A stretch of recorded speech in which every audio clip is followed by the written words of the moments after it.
Shunaqa. Keling oyijon, hammani chaqiryapmiz, xo'p? Xo'p, qizim, albatta boraman. Xo'p, oyijon, mayli, kutamiz. O'zing yaxshimisan, qizim? Ha, hammasi yaxshi, xavotir olmang. Bo'pti, oyijon. Xo'p, mayli.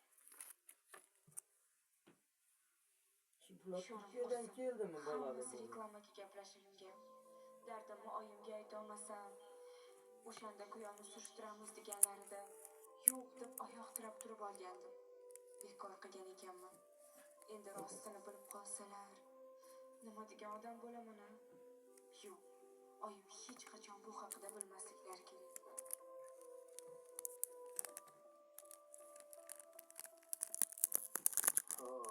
Yo'ldosh, hozir nima joyga ketamiz? Men topib kelasan. Xo'p. Men u yerda kechgacha qolib ketaman. Sen bu yerga qaytib ishlar qilib turasan. Xo'p, bola. Taksi yo'li. Biroq so'zingiz hozir katta bir dastlab buyurtmaga bo'lmasin. Buyurtmaga bo'lgan. Ha, yo'q.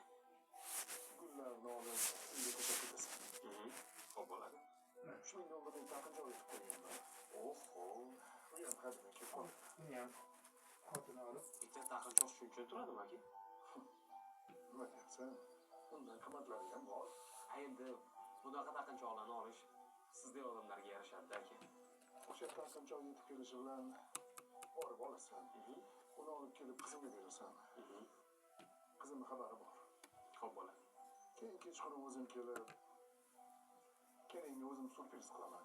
Xo'p aka, biroz so'zingiz. Yaxshi. Vosita ko'rmaysanmi? Kecha mojani haydab kelib hali kelgani yo'q.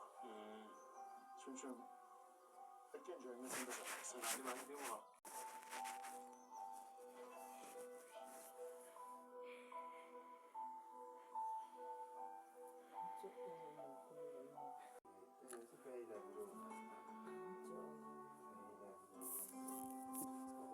Tuzaldimi?